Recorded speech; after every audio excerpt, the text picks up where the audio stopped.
Okay, now let's discuss the calculation of missing figures.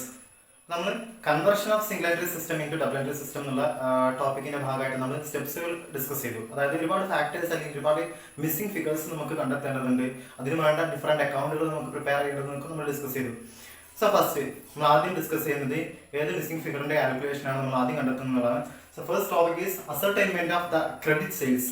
അതായത് നമ്മൾ പറഞ്ഞു പ്രിപ്പയർ ദി ഡെപ്റ്റേഴ്സ് അക്കൗണ്ട്. നമ്മൾ സ്റ്റെപ്സിൽ പറഞ്ഞൊരു പോയിന്റ് ആയിരുന്നു പ്രിപ്പയർ ഡെപ്റ്റേഴ്സ് അക്കൗണ്ട്. ആ അക്കൗണ്ട് പ്രിപ്പയർ ചെയ്യുമ്പോൾ നമുക്ക് അതിലൂടെ വ്യത്യസ്തങ്ങളായിട്ടുള്ള കാര്യങ്ങൾ കണ്ടെത്താന്ന് പറഞ്ഞു. അതായത് ഫസ്റ്റ് നമ്മൾ എന്ത് പറഞ്ഞു, ഓപ്പണിംഗ് ഡെപ്റ്റേഴ്സ്, അതേപോലെ closing debtors, then credit sales, അതേപോലെ ക്യാഷ് റിസീവ്ഡ് ഫ്രം ഡെപ്റ്റേഴ്സ്. ഇത്രയും കാര്യങ്ങൾ നമുക്ക് എന്ത് ചെയ്യാന്ന് പറഞ്ഞു, ആ ഒരു അക്കൗണ്ട് പ്രിപ്പയർ ചെയ്താൽ നമുക്ക് കണ്ടെത്താൻ കഴിയുമെന്ന് പറഞ്ഞു. സോ നമ്മൾ ക്വസ്റ്റ്യൻ ഡീറ്റെയിൽ ആയിട്ട് നോക്കിയിട്ട് ഇതിൽ ഏത് ഐറ്റമാണ് നമുക്ക് നമ്മുടെ കയ്യിൽ അവൈലബിൾ അല്ലാത്തത് അതെന്ത് ചെയ്യേണ്ടതുണ്ട്, നമുക്ക് കണ്ടെത്തേണ്ടതുണ്ട്. സോ നമ്മളിവിടെ ജസ്റ്റ് ഒരു എക്സാമ്പിൾ എന്ന നിലയിൽ എന്ത് ചെയ്യാണ്, ക്രെഡിറ്റ് സെയിൽസ് എങ്ങനെ കണ്ടെത്താം by using the debtors account. ഞാനിവിടെ ഡെപ്റ്റേഴ്സ് അക്കൗണ്ടിന്റെ ഒരു ഫോർമാറ്റ് വരച്ചിട്ടുണ്ട്, നമുക്ക് നോക്കാം. യൂഷ്വലി നമുക്ക് ലെഡ്ജർ അക്കൗണ്ടിന്റെ ഫോർമാറ്റ് ഒരു ടി ഫോർമാറ്റിലായിരിക്കും ഡെബിറ്റ് സൈഡ് ക്രെഡിറ്റ് സൈഡ്. ഇവിടെ ക്രെഡിറ്റ് സൈഡിലുള്ള ഐറ്റംസ് നോക്കാം. ബൈ ക്യാഷ് ഡെപ്റ്റേഴ്സ് അക്കൗണ്ട് ആണ് നമ്മൾ വരക്കുന്നത്. അതായത് ഡെപ്റ്റേഴ്സുമായിട്ട് റിലേറ്റഡ് ആയിട്ടുള്ള കാര്യങ്ങൾ മാത്രമായിരിക്കും ഇവിടെ ഉണ്ടായിരിക്കുക. സോ ഫസ്റ്റ് ക്യാഷ്, അതായത് ക്യാഷ് റിസീവ്ഡ് ഫ്രം ഡെപ്റ്റേഴ്സ്. അങ്ങനെ വരുമ്പോഴാണ് നമുക്ക് ഈ ഒരു ജനറേറ്ററി കറക്റ്റ് ആവും. അതായത് ഡെപ്റ്റേഴ്സ് അക്കൗണ്ട് ക്യാഷ് റിസീവ് ചെയ്യുന്ന സമയത്ത് company cash account debtor to debtors. So first item by cash. ഇതിന് അതേപോലെ ബൈ ബാങ്ക് ട്രാൻസ്ഫർ ഉണ്ടായിരിക്കാം. അതേപോലെ ബിൽസ് റിസീവബിൾ, ക്യാഷിന് പകരം ബില്ലായിരിക്കും ചില സമയങ്ങളിൽ. അതേപോലെ ഡിസ്കൗണ്ട് ഉണ്ടായിരിക്കും. നമ്മൾ ക്യാഷ് റിസീവ് ചെയ്യുന്ന സമയത്ത് നമ്മൾ ഡിസ്കൗണ്ട് അലൗ ചെയ്ത് കൊടുക്കാറുണ്ട്. സോ അത് ഡെപ്റ്റേഴ്സ് അക്കൗണ്ടിൽ കാണിക്കണം. പിന്നെ ഉള്ളത് റിട്ടേൺ ആണ്. അതായത് വിറ്റ സാധനം ഒരു പക്ഷേ സെയിൽസ് റിട്ടേൺ ആയിട്ട് തിരിച്ച് നമ്മളിലേക്ക് തന്നെ വരുന്ന സിറ്റുവേഷൻസ് ഉണ്ട്. സോ സെയിൽസ് റിട്ടേൺ കാണിക്കേണ്ടതുണ്ട് ക്രെഡിറ്റ് സൈഡിൽ. പിന്നുള്ളത് എലമെന്റ്സസ്, ഏതെങ്കിലും തരത്തിലുള്ള എലമെന്റ്സസ് ഉണ്ടെങ്കിൽ അത് കാണിക്കേണ്ടതുണ്ട്. നെക്സ്റ്റ് ബാഡ് ഡെപ്റ്റ്. ഓഫ് കോഴ്സ് ഡെപ്റ്റേഴ്സുമായിട്ട് റിലേറ്റഡ് ആയിട്ടുള്ള ഒരു ടേമാണ് ബാഡ് ഡെപ്റ്റ്. മീൻസ് കിട്ടാക്കടം, അതായത് നമുക്ക് ഇററിക്കവറബിൾ ആയിട്ടുള്ള ഡ്യൂസ്. പിന്നെ അതേപോലെ ട്രാൻസ്ഫേഴ്സ് ഉണ്ട്. ട്രാൻസ്ഫർ നമുക്ക് ക്രെഡിറ്റ് സൈഡിലുണ്ട്, അതേപോലെ തന്നെ ഇവിടെ ഡെബിറ്റ് സൈഡിലുണ്ട്. ട്രാൻസ്ഫർ എന്ന് വെച്ചാൽ നമ്മൾ മറ്റേതെങ്കിലും അക്കൗണ്ടിൽ നിന്ന്, ക്യാഷ് അക്കൗണ്ടിൽ നിന്നോ അല്ലെങ്കിൽ അതുപോലെ മറ്റേതെങ്കിലും സെയിൽസ് ബുക്കിൽ നിന്നൊക്കെ നമുക്ക് എന്ത് ചെയ്യാം, ചിലപ്പോൾ ചില ഐറ്റംസ് ഇങ്ങോട്ട് ട്രാൻസ്ഫർ ചെയ്യേണ്ടതായിട്ട് വരും. അതൊക്കെ വളരെ റയർ ആയിട്ട് നമുക്ക് ഇവിടെ വർക്ക്ഔട്ട് ചെയ്യുമ്പോൾ ഉള്ളൂ. എന്തായാലും ട്രാൻസ്ഫർ നമ്മുടെ ക്രെഡിറ്റ് സൈഡിലും അതേപോലെ തന്നെ ഡെബിറ്റ് സൈഡിലും വരാനുള്ള ചാൻസസ് ഉണ്ട്. പിന്നെ ഡെബിറ്റ് സൈഡിലുള്ള items first to balance brought out. Balance brought എന്ന് വെച്ചാൽ എന്ത് ചെയ്യാം, പ്രീവിയസ് ഇയറിലെ ഡെപ്റ്റേഴ്സ് അക്കൗണ്ടിൽ നമുക്ക് ബാലൻസ് ക്യാരി ഡൗൺ ആയിട്ട് വരുന്ന എമൗണ്ട് ഉണ്ടായിരിക്കും. എന്ത് ചെയ്യും, നമ്മൾ ഈ വർഷത്തെ അല്ലെങ്കിൽ പുതിയ അക്കൗണ്ടിങ് ഇയറിലെ ബാലൻസ് ബ്രോഡ് ഔൺ ആയിട്ട് കാണിക്കുന്ന റേറ്റ് ആണ്. പിന്നെ അതേപോലെ ബിൽസ് റിസീവബിൾ ഡിസ്ഹോണേഡ് എന്ന് പറഞ്ഞിട്ട് റേറ്റ് ഉണ്ട്. ബിൽസ് റിസീവബിൾ ഡിസ്ഹോണേഡ് എന്ന് വെച്ചാൽ എന്ത് ചെയ്യാം, ഈ എമൗണ്ട് അതായത് ഡെപ്റ്റേഴ്സ് തരേണ്ടതായിട്ടുള്ള എമൗണ്ടുകൾ ഡ്യൂ വരിക, അതായത് പേ ചെയ്യാണ്ട് വരുന്ന സിറ്റുവേഷൻസ് ആണ്. ഡിസ്ഹോണർ, നമ്മൾ ചെക്ക് ഡിസോണർ ആണെന്നൊക്കെ പറയുന്നത്, ചെക്ക് മടങ്ങാൻ. അതേപോലെ തന്നെ ബിൽ ഡിസോണർ ആവുക വന്നാൽ എന്ത് ചെയ്യാം, നമുക്ക് ഡെബിറ്റ് സൈഡിൽ കാണിക്കേണ്ട റേറ്റ് ആണ്. പിന്നെ ഫ്രൈറ്റ് ഉണ്ട്, ഫ്രൈറ്റ് ചാർജസ് അല്ലെങ്കിൽ നമ്മളത് ഡെബിറ്റ് സൈഡിൽ കാണിക്കാം. പിന്നെ ഉള്ളത് interest on over due account. Interest on over due account എന്ന് വെച്ചാൽ നമ്മൾ ഏതെങ്കിലുമൊക്കെ പേയ്മെന്റ് ഡെപ്റ്റേഴ്സിന്റെ ഭാഗത്ത് നമുക്ക് കിട്ടുന്നതായിട്ടുള്ള പേയ്മെന്റ് ഡിലേ ആവാണ്. ഡിലേ ആകുമ്പോൾ നമുക്ക് നമ്മൾ അതിന്റെ മുകളിൽ, അതായത് മെച്യൂരിറ്റി പീരീഡ് എത്തിയിട്ട് നമുക്ക് ക്യാഷിന്റെ പേയ്മെന്റ് കിട്ടിയിട്ടില്ലെങ്കിൽ അതിന് മുകളിൽ വല്ല ഇൻട്രസ്റ്റുകൾ നമ്മൾ ചാർജ് ചെയ്യുന്നുണ്ടെങ്കിൽ അത് കാണിക്കുന്നതാണ് interest on over due account. Next transfer, നമ്മൾ ഡിസ്കസ് ചെയ്ത ട്രാൻസ്ഫർ ഉണ്ട്. ദെൻ ക്യാഷ്, ഡെപ്റ്റേഴ്സിന്റെ കയ്യിൽ ക്യാഷ് റിസീവ് ചെയ്യുന്ന സമയത്ത് നമ്മളത് ക്രെഡിറ്റ് സൈഡ് കാണിച്ചിട്ടുണ്ട്. ഇൻ കേസ് വല്ല പേയ്മെന്റും നമ്മൾ ഡെപ്റ്റേഴ്സിന് കൊടുക്കുന്നുണ്ടെങ്കിൽ അത് നമുക്ക് ക്യാഷ് ആയിട്ട് കാണിക്കാം. സോ ഒരു ഐറ്റം കൂടി വരും, balance carry down. Balance carry down നമുക്ക് ഈ ഒരു സ്റ്റേറ്റ്മെന്റിന് പ്രത്യേകത പറഞ്ഞു. ഇവിടെ to find out the credit sales എന്നാണ് പറഞ്ഞില്ലേ. നമ്മൾ ഡെപ്റ്റേഴ്സ് അക്കൗണ്ട് വരയ്ക്കാൻ നമുക്ക് എന്തെല്ലാം കണ്ടെത്താന്ന് പറഞ്ഞു, ഓപ്പണിംഗ് ബാലൻസ്, ക്ലോസിംഗ് ബാലൻസ്, അതുപോലെ cash received and also credit sales. ഈ ഒരു ഫോർമാറ്റ് പ്രകാരം നമുക്ക് cash received, closing balance, opening ബാലൻസുകളൊക്കെ തന്നിട്ടുണ്ട്. അങ്ങനെയാണെങ്കിൽ ഇനി കിട്ടാനുള്ളത് ഒരേ ഒരു ഫിഗറാണ്. നമ്മൾ എന്ത് ചെയ്യും, ഇത്രയും ഐറ്റംസ് നമ്മുടെ ക്വസ്റ്റ്യൻ പ്രകാരം നമുക്ക് തന്നിട്ടുള്ള ഇൻഫർമേഷൻസ് യൂസ് ചെയ്ത് നമ്മൾ എന്ത് ചെയ്യും, ഒരു ഡെപ്റ്റേഴ്സ് അക്കൗണ്ട് വരയ്ക്കും. ദെൻ അതിൽ ക്രെഡിറ്റ് ഐറ്റംസും ഡെബിറ്റ് ഐറ്റംസും നമ്മൾ കാണിക്കും. ദെൻ ബാലൻസ് വരുന്ന ഫിഗറിനെ നമ്മൾ എന്ത് ചെയ്യും, ക്രെഡിറ്റ് സെയിൽസ് ആയിട്ട് കാണിക്കും. സോ നമ്മൾ എന്ത് ചെയ്യും, ബാലൻസിങ് ഫിഗറിനെ ക്രെഡിറ്റ് സെയിൽസ് ആയിട്ട് കാണിക്കും. സോ അത്രയാണ് ഈ ഒരു സ്റ്റേറ്റ്മെന്റ് നമുക്ക് ഡിസ്കസ് ചെയ്യാനുള്ളത്. ടോപ്പിക് കോൾ ഉണ്ടായിരിക്കും, ബാലൻസ് ഉണ്ടായിരിക്കും. So first calculation of credit sales or the preparation of debtors account. പിന്നെ ഇതേപോലെ നമുക്ക് മറ്റു പല അക്കൗണ്ട്സുകളും ഡിസ്കസ് ചെയ്യാനുണ്ട്. അതിന് മുമ്പ് നമുക്ക് എന്ത് ചെയ്യാം, ഡെപ്റ്റേഴ്സ് അക്കൗണ്ടിന്റെ ഒരു പ്രിപ്പറേഷൻ നമുക്കൊരു പ്രോബ്ലത്തിലൂടെ ഒരു സൊല്യൂഷൻ കണ്ടെത്താം. സോ ഒരു പ്രോബ്ലം ചെയ്തിട്ട് എന്ത് ചെയ്യാം, ഈ ഒരു ഡെപ്റ്റേഴ്സ് അക്കൗണ്ട് എങ്ങനെ ചെയ്യാം അല്ലെങ്കിൽ അതിന്റെ ഒരു ആപ്ലിക്കബിലിറ്റി നമുക്ക് മനസ്സിലാക്കാം. ഓക്കെ, നമുക്കൊരു ക്വസ്റ്റ്യൻ നോക്കാം. ആസ് പെർ ദിസ് ഫോർമാറ്റ് നമുക്ക് ക്രെഡിറ്റ് സെയിൽസിന്റെ കാൽക്കുലേഷന് വേണ്ടിയിട്ടുള്ള ഒരു എക്സാമ്പിൾ പ്രോബ്ലം നോക്കാം. ക്വസ്റ്റ്യൻ തന്നിട്ടുള്ളത് from the following calculate the total sales അപ്പം ടോട്ടൽ സെയിൽസ് ആണ് കാൽക്കുലേറ്റ് ചെയ്യാൻ പറഞ്ഞത്. അതുകൊണ്ട് നമുക്ക് ക്രെഡിറ്റ് സെയിൽസ് എന്ത് ചെയ്യാം, by using debtors account form ചെയ്തിട്ട് നമുക്ക് എന്ത് ചെയ്യാം, ക്രെഡിറ്റ് സെയിൽസ് കാണാം. അങ്ങനെയാണെങ്കിൽ cash sales plus credit sales ആണ് നമ്മുടെ ടോട്ടൽ സെയിൽസ്. നമുക്ക് ക്വസ്റ്റ്യൻ നോക്കാം, ക്വസ്റ്റ്യൻ ക്യാഷ് സെയിൽസ് തന്നിട്ടുണ്ടോന്ന്. First figure balance as on 1 January 2019, അതായത് ഓപ്പണിംഗ് ബാലൻസ് ആയിട്ട് നമുക്ക് കൺസിഡർ ചെയ്യാം. ഈ വർഷത്തെ ഓപ്പണിംഗ് ബാലൻസ് ഓഫ് ഡെപ്റ്റേഴ്സ് വന്നിട്ടുണ്ട്. ദെൻ സെയിൽസ് റിട്ടേൺ ഉണ്ട്, അതേപോലെ ക്യാഷ് റിസീവ്ഡ് ഫ്രം കസ്റ്റമേഴ്സ് ഉണ്ട്, then discount allowed to them. Cash receive ചെയ്തപ്പോൾ നമ്മൾ ഡിസ്കൗണ്ട് അലൗ ചെയ്തിട്ടുണ്ട്. ദെൻ അതേപോലെ നമുക്ക് bills received. Next bad debtors means നമ്മുടെ ബാഡ് ഡെപ്റ്റ് വന്നിട്ടുണ്ട്, റിക്കവറബിൾ ഡെപ്റ്റ്, അതേപോലെ ബിൽസ് റിസീവബിൾ ഡിസ്ഹോണേർഡ് ഉണ്ട്. Then balance as per 31st December 2019. അപ്പൊ നമുക്ക് നേരത്തെ തന്നത് ഓപ്പണിംഗ് ബാലൻസും ഇത് തന്നിട്ടുള്ളത് ക്ലോസിംഗ് ബാലൻസും. ഈ ഒരു ക്വസ്റ്റൻ നോക്കിയാൽ നമുക്ക് opening balance, closing balance, cash received, 3 items തന്നിട്ടുണ്ട്. സോ ഡെഫിനറ്റ്ലി നമുക്ക് ഇത് മാത്രമേ കാൽക്കുലേറ്റ് ചെയ്യാനുള്ളൂ, credit sales. Then finally cash sales, last ഒരു ഐറ്റം കൂടി തന്നിട്ടുണ്ട്, ക്യാഷ് സെയിൽസ്. സോ നമുക്ക് എന്ത് ചെയ്യാം, ഈസി ആയിട്ട് നമ്മുടെ ടോട്ടൽ സെയിൽസ് കണ്ടെത്താം. സോ അതിന് വേണ്ടിയിട്ട് നമുക്ക് എന്ത് ചെയ്യണം, ആദ്യം ക്രെഡിറ്റ് സെയിൽസ് കണ്ടെത്തണം. സോ ക്രെഡിറ്റ് സെയിൽസ് കണ്ടെത്താൻ നമുക്ക് നമ്മുടെ ഫോർമാറ്റിൽ ഒരു ഫോർമാറ്റിൽ ഞാൻ ചെറിയൊരു അറേഞ്ച്മെന്റ് വരുത്തിയിട്ട് നമുക്ക് ഈ ഒരു ക്വസ്റ്റ്യനിൽ വേണ്ട ഐറ്റംസ് മാത്രമേ നമുക്കിവിടെ ഞാൻ കാണിച്ചു തന്നിട്ടുണ്ട്. സോ നോക്കാം, ഈ ആസ് പെർ ദ ക്വസ്റ്റ്യൻ നമുക്ക് എന്തെല്ലാം ഐറ്റംസ് ഇവിടെ ഫോർമാറ്റിൽ ആഡ് ചെയ്യുന്നത്. സോ ഫസ്റ്റ് ഐറ്റം ക്യാഷ് ആണ്. അപ്രോസ് ക്യാഷ് റിസീവ്ഡ് ഫ്രം ഡെപ്റ്റേഴ്സ് നമ്മുടെ ക്വസ്റ്റ്യൻ ഉണ്ട് 90,000. So first item 90,000 cash received. പിന്നെ നെക്സ്റ്റ് ആയിട്ട് ബിൽസ് റിസീവബിൾ ആണ്. ബിൽസ് റിസീവബിൾ തന്നിട്ടുണ്ട് 34,000 ബില്ലാണ് കിട്ടിയിട്ടുള്ളത്. അപ്പോൾ ക്യാഷ് റിസീവബിൾ. നെക്സ്റ്റ് ഡിസ്കൗണ്ട് ആണ് വന്നിട്ടുള്ളത്. നമ്മൾ ഡിസ്കൗണ്ട് അലൗ ചെയ്തിട്ടുണ്ട്, അതായത് 6,000 ഡിസ്കൗണ്ട് കൊടുക്കുന്നുണ്ട് കസ്റ്റമേഴ്സിന്. നെക്സ്റ്റ് നമ്മുടെ ഫോർമാറ്റുള്ള ഐറ്റം റിട്ടേൺ ആണ്. സെയിൽസ് റിട്ടേൺ നമുക്ക് ക്വസ്റ്റ്യൻ തന്നിട്ടുണ്ട്, അഥവാ 10,000 ഫിഗർ വരുന്ന സെയിൽസ് റിട്ടേൺ ഉണ്ട്. നെക്സ്റ്റ് പിന്നീടുള്ളത് നമ്മൾ ഡിസ്കൗണ്ട് കാണിച്ചു, ബിൽസ് റിസീവബിൾ കാണിച്ചു, റിട്ടേൺ. നെക്സ്റ്റ് ഐറ്റം ബാഡ് ഡെപ്റ്റ് ആണ്. ഓക്കെ, ബാഡ് ഡെപ്റ്റ് കാണിക്കാനുണ്ട്. സോ ബാഡ് ഡെപ്റ്റ് is equal to 3,000 ബാഡ് ഡെപ്റ്റ് വന്നിട്ടുണ്ട്. നെക്സ്റ്റ് ക്ലോസിംഗ് ബാലൻസ് കൂടി വന്നിട്ടുണ്ട്. ക്ലോസിംഗ് ബാലൻസ് അഥവാ balance carry down. Balance carry down തന്നിട്ടുണ്ട്, that is 20,000 balance carry down തന്നിട്ടുണ്ട്. ഇനി ഡെബിറ്റ് സൈഡിൽ നോക്കുമ്പോൾ നമുക്ക് ക്വസ്റ്റ്യൻ തന്ന പ്രകാരം ഇവിടെ ഓപ്പണിംഗ് ബാലൻസ്, ക്വസ്റ്റ്യൻ നമുക്ക് ഓപ്പണിംഗ് ബാലൻസ് തന്നിട്ടുണ്ട് 24,000. നെക്സ്റ്റ് ആയിട്ടുള്ളത് ബിൽസ് ഡിസ്കൗണ്ടഡ് ആണ്. സോ നെക്സ്റ്റ് നമുക്ക് ക്വസ്റ്റ്യൻ തന്നിട്ടുണ്ട് ബിൽസ് ഡിസ്കൗണ്ടഡ് 7,000 തന്നിട്ടുണ്ട്. 7,000 ബിൽസ് ഡിസ്കൗണ്ടഡ് തന്നിട്ടുണ്ട്. മാക്സിമം ഇത്രയും ഐറ്റംസ് തന്നെയാണ് നമുക്ക് ക്വസ്റ്റ്യൻസിൽ ഉണ്ടായിരിക്കുക. അത്രയും കാര്യങ്ങൾ ശ്രദ്ധിക്കാം. സോ നമ്മൾ ക്വസ്റ്റ്യനുള്ള എല്ലാ ഐറ്റംസും കാണിച്ച് except cash sales. Cash sales നമ്മൾ എടുക്കുന്നില്ല, നമുക്ക് സെപ്പറേറ്റ് ടോട്ടൽ സെയിൽസ് കാൽക്കുലേറ്റ് ചെയ്യാൻ വേണ്ടിയിട്ടുള്ളതാണ്. സോ നമുക്ക് ക്വസ്റ്റ്യൻ അവൈലബിൾ ആയിട്ടുള്ള ക്യാഷ് സെയിൽസ് അല്ലാത്ത എല്ലാ ഐറ്റംസും നമ്മൾ ഫോർമാറ്റിലേക്ക് അപ്ലൈ ചെയ്തിട്ടുണ്ട്. തന്നെ എന്ത് ചെയ്യുക, യൂഷ്വലി നമ്മൾ എന്താണ് ചെയ്യുന്നത്, നമുക്ക് രണ്ട് സൈഡും ടോട്ടൽ ചെയ്യണം. ഏത് സൈഡാണ് കൂടുതൽ, സ്വാഭാവികമായിട്ടും ഇവിടെ നമുക്ക് ഏതാണ് കിട്ടേണ്ടത്, ക്രെഡിറ്റ് സെയിൽസ് ആണ്. As per hour format credit sales വരുന്നത് എവിടെയാണ്, നമ്മുടെ ഡെബിറ്റ് സൈഡിലാണ് ക്രെഡിറ്റ് സെയിൽസ് വരുന്നത്. നമുക്ക് ഓപ്പണിംഗ് ബാലൻസ് ഉണ്ട്, ക്ലോസിംഗ് ബാലൻസ് ഉണ്ട്, ക്യാഷ് റിസീവ്ഡ് ഉണ്ട്. സോ ഇനി കിട്ടാനുള്ളത് ക്രെഡിറ്റ് സെയിൽസ് ആണ്. ആസ് പെർ അവർ ഫോർമാറ്റിൽ നമ്മുടെ റൂൾ പ്രകാരം നമുക്ക് ഇവിടെ ഡെബിറ്റ് സൈഡിലാണ് നമ്മുടെ ക്രെഡിറ്റ് സെയിൽസ് വരുന്നത്. അങ്ങനെയാണെങ്കിൽ നമുക്ക് എന്ത് ചെയ്യാം, സോ ടോട്ടൽ എമൗണ്ട് കൂടെ നിങ്ങളൊന്ന് ആഡ് ചെയ്യാം. തീർച്ചയായിട്ടും നമ്മുടെ ക്രെഡിറ്റ് സെയിൽസിലാണ് നമുക്ക് കൂടുതൽ എമൗണ്ട് കാണാൻ കഴിയുന്നത്. And the total is 1,63,000. 1,63,000. രണ്ട് സൈഡും കാണിക്കാം 1,63,000. സോ ബാലൻസിങ് ഫിഗർ എന്താണ്, നമ്മുടെ ക്രെഡിറ്റ് സെയിൽസ് ആണെന്ന് പറഞ്ഞാൽ അങ്ങനെയാണെങ്കിൽ ബാലൻസ് വരുന്നത് 1,32,000. 1,32,000 ആണ് നമ്മുടെ balancing figure. And the balancing figure is credit sales. Credit sales ആണ് നമ്മുടെ ബാലൻസിങ് ഫിഗർ ആണ് നമ്മുടെ എന്ത് ഈ ക്രെഡിറ്റ് സൈഡ്, അതായത് 1,32,000. So by using the debtors account we can find out the credit sales. So the amount is 1,32,000.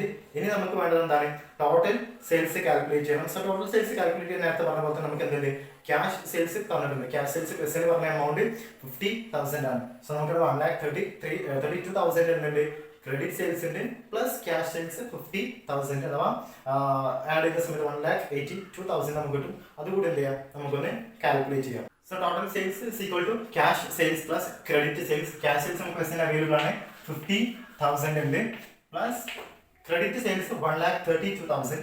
1,32,000 is equal to 1,82,000. 1000. So അതാണ് നമ്മുടെ total sales. നമുക്ക് മിസ്സിംഗ് ഫിഗർ ആയിട്ടുള്ള സെയിൽസ് നമ്മൾ കണ്ടെത്തിയിട്ടുണ്ട്. ടോട്ടൽ സെയിൽസ് നമ്മൾ കണ്ടെത്തിയിട്ട് നമുക്ക് ഈ ഒരു ഐറ്റം എന്ത് ചെയ്യാം, നമ്മുടെ ട്രേഡിംഗ് അക്കൗണ്ട് അല്ലെ, സാധാരണ നമ്മൾ ട്രേഡിംഗ് അക്കൗണ്ടിന് ക്രെഡിറ്റ് സൈഡിൽ ഇൻകം ആയിട്ടാണ് നമ്മൾ എന്ത് ചെയ്യുക, സെയിൽസ് കാണിക്കാറുള്ളത്. സോ നമുക്ക് സെയിൽസിന് എന്ത് ചെയ്യാം, കാണിക്കേണ്ടത് can be carry forward to the trading account. So first calculation of missing figure ആയിട്ട് നമ്മൾ കണ്ടെത്തിയിട്ടുള്ളത് അല്ലെങ്കിൽ നമ്മൾ ചെയ്തിട്ടുള്ളത് ഡെപ്റ്റേഴ്സ് അക്കൗണ്ട് ആണ്. കാൽക്കുലേഷൻ ഓഫ് ഇവിടെ നമ്മൾ ചെയ്തത് എന്താണ്, ക്രെഡിറ്റ് സെയിൽസ് ആണ് നമ്മൾ ബൈ യൂസിങ് ഡെപ്റ്റേഴ്സ് അക്കൗണ്ട് ചെയ്തിട്ടുള്ളത്. സോ ഫസ്റ്റ് എങ്ങനെ നമുക്ക് ഈ ആദ്യത്തെ മിസ്സിംഗ് ഫിഗർ ആയിട്ടുള്ള ഡെപ്റ്റേഴ്സ് അക്കൗണ്ട് യൂസ് ചെയ്തിട്ട് നമുക്ക് ക്രെഡിറ്റ് സെയിൽസ് കണ്ടെത്താനുള്ളത് നമ്മൾ ഡിസ്കസ് ചെയ്ത്. ഇനി നമുക്ക് എന്ത് ചെയ്യാം, നെക്സ്റ്റ് ഒരു മിസ്സിംഗ് ഫിഗർ കാൽക്കുലേറ്റ് ചെയ്ത് എങ്ങനെയാണ് നോക്കാം, അഥവാ നെക്സ്റ്റ് ഒരു മിസ്സിംഗ് ഫിഗർ ഏതാണ് അതിന്റെ കാര്യങ്ങൾ നെക്സ്റ്റ് ഡിസ്കസ് ചെയ്യാം. Okay, then second calculation is ascertainment of purchase. So first നമ്മൾ എന്ത് ചെയ്തു, ഡെപ്റ്റേഴ്സ് അക്കൗണ്ട് യൂസ് ചെയ്തിട്ട് നമുക്ക് എങ്ങനെ സെയിൽസ് കണ്ടെത്താം എന്നുള്ളത് ഡിസ്കസ് ചെയ്തു. പിന്നെ അതേപോലെ ബൈ യൂസിങ് ക്രെഡിറ്റേഴ്സ് അക്കൗണ്ട്, നമ്മൾ ക്യാഷ് കൊടുക്കാനുള്ള ആളുകളാണ് നമ്മുടെ ക്രെഡിറ്റേഴ്സ്, അത് ലയബിലിറ്റി ആണ് സ്ഥാപനത്തിന്റെ. സോ ആ ഒരു ക്രെഡിറ്റേഴ്സ് അക്കൗണ്ട് യൂസ് ചെയ്തിട്ട് നമുക്ക് എന്ത് ചെയ്യാം, എങ്ങനെ പർച്ചേസ് കണ്ടെത്താം. സോ ഈ ഒരു ഫോർമാറ്റ് നോക്കുന്ന സമയത്ത് എന്തൊക്കെയാണോ നമ്മൾ നമ്മുടെ ഡെപ്റ്റേഴ്സ് അക്കൗണ്ടിൽ കാണിച്ചിരുന്നത് അതേ ഐറ്റംസ് തന്നെയാണ് നമുക്ക് ഇവിടെയും കാണിക്കാനുള്ളത്. ചെറിയ വ്യത്യാസങ്ങളുണ്ട്, അഥവാ നമ്മൾ എന്തൊക്കെയാണോ ക്രെഡിറ്റ് സൈഡിൽ കാണിച്ചിരുന്നത് അത് നേരെ ഓപ്പോസിറ്റ് നമ്മുടെ ഡെബിറ്റ് സൈഡിൽ വന്നിട്ടുണ്ട്. ബിക്കോസ് ഫസ്റ്റ് അക്കൗണ്ട് നമ്മൾ ഡെപ്റ്റേഴ്സ് അക്കൗണ്ട് ആണ്. ഡെപ്റ്റേഴ്സ് എന്ന് വെച്ചാൽ കമ്പനിയെ സംബന്ധിച്ചിടത്തോളം അസറ്റ് ആണ്, പക്ഷേ ക്രെഡിറ്റേഴ്സ് എന്താണ്, ലയബിലിറ്റി ആണ് അല്ലേ. സോ അസറ്റ് ആയതുകൊണ്ട് അസറ്റ് നമ്മൾ അതിന്റെ ഓപ്പണിംഗ് ബാലൻസ് നേരത്തെ ഡെബിറ്റ് സൈഡിൽ കാണിച്ചു. ഇവിടെ നമ്മൾ ലയബിലിറ്റിയുടെ ഓപ്പണിംഗ് ബാലൻസ് നമ്മുടെ ക്രെഡിറ്റ് സൈഡ് കാണിക്കുന്നു. പിന്നെ അവിടെ നമുക്ക് ക്യാഷ് റിസീവ് ചെയ്തത്, അതേപോലെ തന്നെ ബിൽസ് റിസീവബിൾ അങ്ങനെയുള്ള ഐറ്റംസ് ഡിസ്കൗണ്ട് കൊടുത്തത് കാര്യങ്ങളൊക്കെ നമ്മൾ എന്ത് ചെയ്തു, നമ്മുടെ ക്രെഡിറ്റ് സൈഡ് കാണിച്ച് അതേ ഐറ്റംസ് നമ്മൾ എന്ത് ചെയ്തു, ക്രെഡിറ്റേഴ്സ് അക്കൗണ്ട് ആയപ്പോഴത്തേക്കും നമ്മൾ എന്ത് ചെയ്തു, ഡെബിറ്റ് സൈഡിലേക്ക് വന്നു. സോ എല്ലാ ഐറ്റംസും സെയിം ആണ്, സിമിലർ ആണ്. നമ്മൾ എന്തൊക്കെയാണ് നമ്മുടെ ഡെപ്റ്റേഴ്സ് അക്കൗണ്ടിൽ നമ്മൾ ചെയ്തത് അതേപോലത്തെ അല്ലെങ്കിൽ അത്തരം ഐറ്റംസ് തന്നെയാണ് ഉള്ളത്. പക്ഷേ ക്രെഡിറ്റേഴ്സും ഡെപ്റ്റേഴ്സും നമ്മൾ വ്യത്യാസം വെച്ച് നോക്കുമ്പോൾ അതിനനുസരിച്ചുള്ള ചില മാറ്റങ്ങളുണ്ട്. സോ നമ്മൾ ഡെപ്റ്റേഴ്സ് അക്കൗണ്ട് യൂസ് ചെയ്തിട്ട് ക്രെഡിറ്റ് സെയിൽസ് കണ്ടെത്തി, അതേപോലെ നമുക്ക് ക്രെഡിറ്റേഴ്സ് അക്കൗണ്ട് യൂസ് ചെയ്തിട്ട് നമ്മൾ എന്ത് ചെയ്യുന്നു, ക്രെഡിറ്റ് പർച്ചേസ് കണ്ടെത്തുന്നു. അത് മാത്രമല്ല നമ്മളെ തിയറിയിൽ പറഞ്ഞ പോലെ തന്നെ നമുക്ക് എന്ത് ചെയ്യാം, by using creditors account we can also find out the opening balance, closing balance, cash payments and also the credit purchases. So നമുക്ക് ക്വസ്റ്റനിൽ എന്താണോ റിക്വയർ ആയിട്ട് വരുന്നത്, എന്താണോ നമുക്ക് കാൽക്കുലേറ്റ് ചെയ്യേണ്ടത് അതിനനുസരിച്ചുള്ള ഐറ്റംസ് ആണ് നമുക്ക് ഇവിടെ ചിലപ്പോൾ ക്വസ്റ്റ്യൻസ് വരാം. ഇതിന് വേണ്ടിയിട്ടുള്ള ഓപ്പണിംഗ് ബാലൻസ് കാണാൻ വേണ്ടിയിട്ടുള്ള ക്വസ്റ്റ്യൻസ് വരാം, അതേപോലെ ക്ലോസിംഗ് ബാലൻസുകൾ കാണാൻ വേണ്ടിയിട്ടുള്ള ക്വസ്റ്റ്യൻസ് വരാം, അതേപോലെ നമ്മുടെ ക്യാഷ് പേയ്മെന്റുകൾ കാണാൻ വേണ്ടിയിട്ടുള്ള ക്വസ്റ്റ്യൻസും ചോദിക്കാം. പക്ഷെ നമ്മളിവിടെ എക്സാമ്പിൾ ആയിട്ട് ചെയ്യുന്നത് how to find the purchase. So നമ്മൾ എങ്ങനെ ക്രെഡിറ്റ് പർച്ചേസ് എങ്ങനെ കണ്ടെത്താം എന്നുള്ളതാണ്. സോ നമുക്ക് എന്ത് ചെയ്യണം, നേരത്തെ ചെയ്ത പോലെ തന്നെ ഒരു എക്സാമ്പിൾ ക്വസ്റ്റ്യൻ നോക്കാം. എക്സാമ്പിളിലൂടെ എന്ത് ചെയ്യാം, നമുക്ക് ഈ ഒരു കാൽക്കുലേഷൻ പ്രോസസ് എങ്ങനെയാണെന്നുള്ളത് ഡിസ്കസ് ചെയ്യാം. ഓക്കെ, നമുക്കൊരു എക്സാമ്പിൾ ക്വസ്റ്റ്യൻ നോക്കാം. ദെൻ എന്ത് ചെയ്യാം, ക്വസ്റ്റ്യൻ തന്നിട്ടുള്ള ഇൻഫർമേഷൻസ് നമുക്ക് എന്ത് ചെയ്യാം, ഫോർമാറ്റിൽ അപ്ലൈ ചെയ്യാം. എന്നിട്ട് ഏത് ഐറ്റമാണ് കണ്ടെത്താൻ പറഞ്ഞിട്ടുള്ളത് നമുക്ക് എത്രയാണെന്ന് കണ്ടെത്താം. സോ ഈ ഒരു ക്വസ്റ്റ്യൻ പറഞ്ഞിട്ടുള്ളത് നേരത്തെ പറഞ്ഞ പോലെ തന്നെ from the following informations ascertain the total purchase എത്രയാണ് എന്നുള്ളതാണ് നമുക്ക് കണ്ടെത്തേണ്ടത്. സോ നേരത്തെ പറഞ്ഞ പോലെ തന്നെ എന്താണ്, total purchase is equal to credit purchase and also plus cash purchase. So cash purchase നമുക്ക് വേണം, അതേപോലെ തന്നെ ക്രെഡിറ്റ് പർച്ചേസും കണ്ടെത്തേണ്ടതുണ്ട്. ദെൻ അത് രണ്ടും കൂടി ആഡ് ചെയ്ത് നമുക്ക് എന്ത് ചെയ്യും, ടോട്ടൽ പർച്ചേസ് കിട്ടും. സോ നമുക്ക് ക്വസ്റ്റ്യൻ തന്നിട്ടുള്ള ഇൻഫർമേഷൻസ് എന്തൊക്കെയാണ് നോക്കാം. First balance of creditors on 1st January 2019. 2019 ഫസ്റ്റിന് ബാലൻസ് തന്നിട്ടുണ്ട്, which means opening balance and opening balances of what, ക്രെഡിറ്റേഴ്സിന്റെ ഓപ്പണിംഗ് ബാലൻസ് തന്നിട്ടുണ്ട്. Next item cash paid to creditors. So രണ്ടാമത്തെ പറഞ്ഞിട്ടുള്ളത് ക്യാഷ് പെയ്ഡ് ടു ക്രെഡിറ്റേഴ്സ് അത് തന്നിട്ടുണ്ട്. നെക്സ്റ്റ് ബിൽസ് പേയബിൾ ഗിവൻ, നേരത്തെ bills receivable എന്ന് പറഞ്ഞപ്പോൾ തന്നെ എന്താണ്, ബിൽസ് പേയബിൾ ഗിവൻ അഥവാ bill accepted. So bills payable തന്നിട്ടുണ്ട്. Next item discount allowed by them. നമ്മൾ എന്ത് ചെയ്യാണ്, പർച്ചേസ് ആണല്ലേ. സോ നമുക്ക് ഡിസ്കൗണ്ട് കിട്ടുകയാണ് ചെയ്യാം, ഡിസ്കൗണ്ട് അലൗ ചെയ്യില്ല. ഡിസ്കൗണ്ട് അലൗ ചെയ്യുന്നത് എപ്പോഴാണ്, നമ്മൾ സെയിൽ ചെയ്യുന്ന സമയത്ത്. സോ ഡിസ്കൗണ്ട് റിസീവ് ചെയ്യുന്നത് നമ്മൾ പർച്ചേസ് ചെയ്യുന്ന സമയത്ത്. സോ ക്രെഡിറ്റേഴ്സുമായി റിലേറ്റഡ് ആയി എന്താണ്, നമ്മൾ സാധനങ്ങൾ മറ്റൊരാളുടെ കയ്യിൽ നിന്ന് വാങ്ങുമ്പോഴാണ്, അല്ലെങ്കിൽ നമ്മൾ അപ്പോഴാണ് നമ്മൾ എന്ത് ചെയ്യുന്നത്, മറ്റൊരാൾക്ക് ക്യാഷ് കൊടുക്കാനാവുക. സോ എന്ത് ചെയ്യാണ്, ഇവിടെ ഡിസ്കൗണ്ട് അലൗഡ് ഉണ്ട്, മീൻസ് നമുക്ക് കിട്ടിയതാണ്. ദെൻ റിട്ടേൺ ഔട്ട്വാർഡ്, നമ്മൾ വാങ്ങിയ സാധനത്തിനുള്ള ഡിഫക്ട്സ് ആവും, അല്ലെങ്കിൽ എന്തെങ്കിലും നമ്മൾ വിചാരിച്ച പോലെ അല്ല എന്നെങ്കിൽ നമുക്ക് എന്ത് ചെയ്യാം, റിട്ടേൺ ചെയ്യാം. സോ പർച്ചേസ് റിട്ടേൺ തന്നിട്ടുണ്ട്, സോ റിട്ടേൺ ഔട്ട്വാർഡ് തന്നിട്ടുണ്ട്. Next item creditors on 31st December 2019. Closing ബാലൻസും തന്നിട്ടുണ്ട്. ഫൈനലി ക്യാഷ് പർച്ചേസ്, ബിക്കോസ് നമുക്ക് കാൽക്കുലേറ്റ് ചെയ്യുന്നത് എന്താണ്, ടോട്ടൽ പർച്ചേസ് ആണ്. സോ ക്യാഷ് പർച്ചേസും തന്നിട്ടുണ്ട്. സോ നമുക്ക് എന്ത് ചെയ്യാം, നമ്മുടെ ഫോർമാറ്റിൽ തന്നെ നമുക്ക് ഈ ഒരു ഐറ്റംസ് എന്ത് ചെയ്യാം, അപ്ലൈ ചെയ്യാം. നോക്കാം. ഫസ്റ്റ് നമുക്ക് ക്രെഡിറ്റ് സൈഡിൽ ബാലൻസ് ബ്രോഡൗൺ, നമുക്കിവിടെ ക്വസ്റ്റ്യൻ എന്ന opening balance brought down is equal to 14,000. So 14,000 opening balance ഉണ്ട്.